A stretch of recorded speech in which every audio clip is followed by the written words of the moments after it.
وضو کے بعد کی دعائیں۔ وضو سے پہلے بسم اللہ پڑھو۔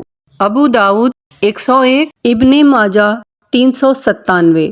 حضرت عمر رضی اللہ عنہ سے روایت ہے کہ رسول اللہ صلی اللہ علیہ وسلم نے فرمایا، جو شخص کامل وضو کرے اور پھر یہ کلمات پڑھے، اس کے لیے جنت کے 8 دروازے کھول دیے جائیں گے، جس دروازے سے چاہے جنت میں داخل ہو جائے۔ اشہد ان لا الہ الا اللہ وحدہ لا شریک لہ واشہد ان محمدا عبدہ ورسولہ۔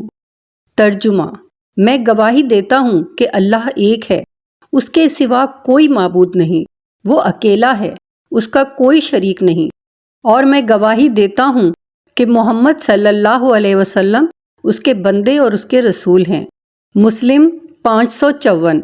ترمذی کی روایت نمبر 55 میں ان کلمات کے ساتھ یہ دعا بھی آئی ہے: اللہم اجعلنی من التوابین واجعلنی من المتطہرین۔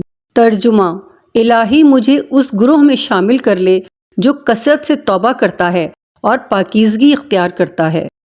روایت ہے کہ وضو کے بعد جس نے یہ دعا پڑھی، قیامت کے دن اس کی مغفرت کر دی جائے گی۔ سبحانک اللہم وبحمدک اشہد ان لا الہ الا انت استغفرک واتوب الیک۔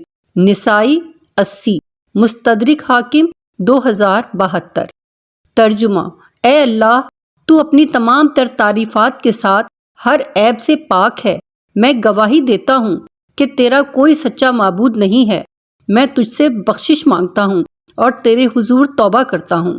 وضاحت: غسل اور تیمم کے بعد بھی یہ دعائیں پڑھنی چاہیے۔ مسواک کی فضیلت۔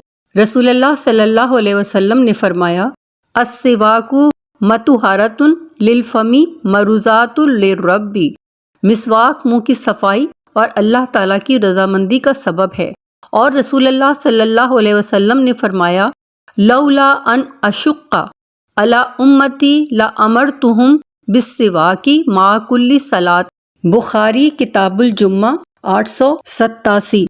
مسلم 252۔ اگر میں اپنی امت پر مشقت محسوس نہ کرتا تو میں انہیں ہر نماز کے ساتھ مسواک کا حکم دیتا۔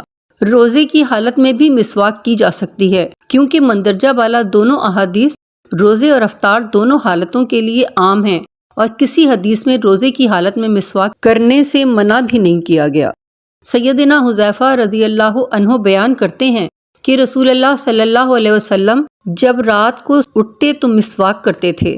بخاری کتاب الوضو باب السواک 245۔ مسلم 255۔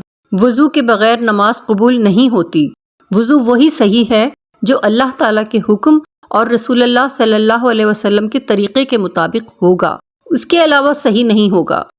ارشاد نبوی صلی اللہ علیہ وسلم ہے، من اتم الوضوء کما امر اللہ تعالی فالصلاۃ المکتوبات کفارۃ لما بینہن۔ مسلم 231۔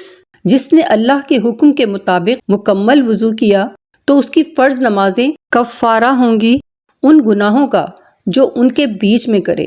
جس نے میرے طریقے پر وضو کیا پھر 2 رکعت پڑھیں، اس طرح ان میں اپنے نفس سے کوئی بات نہ کی، تو اس کے سابقہ گناہ معاف کر دیے جاتے ہیں۔ وضو کرنے سے گناہ دھل جاتے ہیں۔ رسول اللہ صلی اللہ علیہ وسلم نے فرمایا، من توضأ فاحسن الوضوء خرجت خطایاہ من جسدہ۔ مسلم کتاب الطہارت باب خروج الخطایا مع ماء الوضوء 245۔ جو شخص اچھے طریقے سے وضو کرے اس کے جسم سے گناہ نکل جاتے ہیں۔